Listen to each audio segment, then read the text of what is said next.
this kind of dovetails into an attack that's been used against you, especially by Vice News. I saw the piece that they did on you, and they kind of labeled you as a quote-unquote 9/11 truther. And I know that that term completely lacks any nuance. Back in 2007, there was actually a poll of Democrats that found that 35% of Democrats thought that Bush had some kind of advanced knowledge of 9/11. Condoleezza Rice even essentially admitted to that when she talked about the name of the report that came out before 9/11 happened. Isn't it a fact, Dr. Rice, that the August 6 PDB warned against possible attacks in this country? And I ask you whether you recall the title of that PDB. I believe the title was Bin Laden determined to attack inside the United States. So I just, was wondering if maybe you could answer to that label that you've been kind of slapped with. What exactly are your thoughts on what happened on September 11th, 2001? Well, first off, it's a stupid charge. All I'm saying is that it's an inside job. I don't know who was on the inside in doing it. I do know that there's a sufficient body of evidence by the scientific community that really commands the need for a new commission. Not a political commission like the last one, which was to be able to essentially charge it just in one area, the Arabs from Saudi Arabia. But, when you look at the fact that the commission report doesn't even mention the Building 7, which came down at 5:30 in a controlled demolition. And then the analysis that's being done by the scientific community about the fact that the two towers came down within their own footprint, and that the airplane crashes into the towers was not sufficient to bring them down.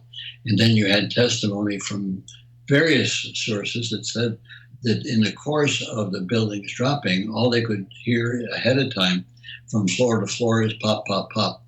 Now, this is just a small portion of the issues that have not been addressed by the political commission that we had. And I say political.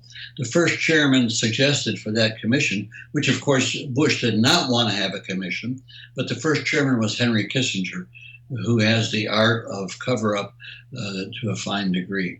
And so then it was suggested by two political persons who were well known because they're well known.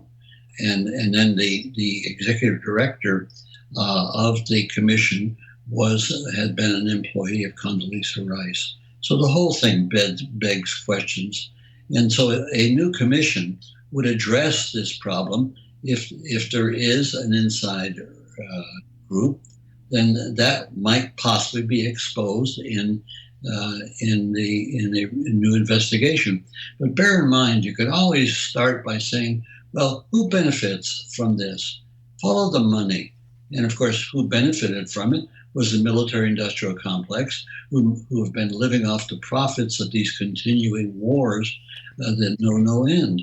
And so that in itself is suspicious that might warrant a new look at the situation. So when mainstream media charges anybody who talks about this as radical, as conspiracy theories, this is a ridiculous charge. This is a legitimate inquiry that needs to be made because the last inquiry was far from adequate. You mentioned Noam Chomsky previously. He's actually been critical of questioning the official narrative of 9/11. And part of the argument that I heard him make about it is that George W. Bush lied about Iraqi WMD in order to get us to invade Iraq. And you just brought up the subject of who benefits.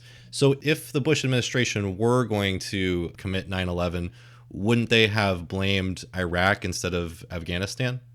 Well, they didn't control all the events. Now, you got to distinguish between, I never charged George Bush directly with the criminality of bringing down the towers.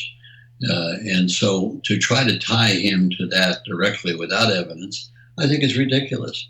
What we need to do is to pursue the evidence that is available and see where it leads to. And so in my mind, it may lead to Cheney Not so much Bush. I don't think Bush was smart enough to recognize what was really going on, but certainly Cheney was, and his cabal. And so here, all I'm saying is that it would be in the best interest of the American people to address the details from a scientific point of view as to what went on with the attack at the World Trade Center. That's all I'm saying. I know that there have been kind of rebuttals of some of the critiques of the official narrative. So, for example, there's the it's kind of become a meme.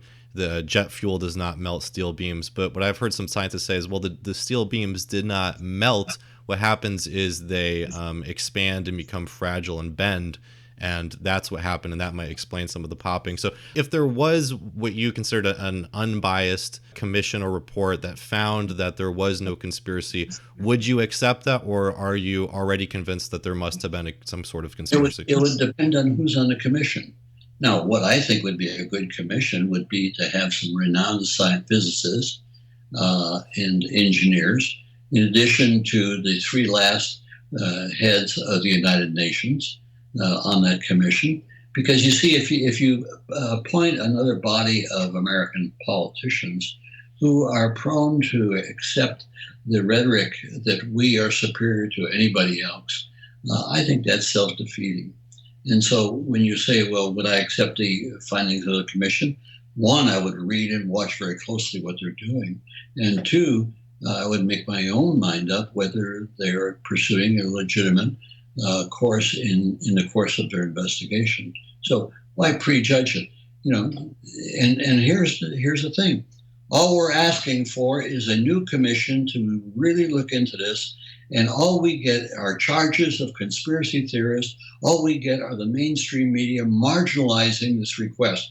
Now, if this request is so horrific, why do we have to have such a response from the military-industrial complex and mainstream media? There's something wrong. Just in that fact alone commands some great suspicion.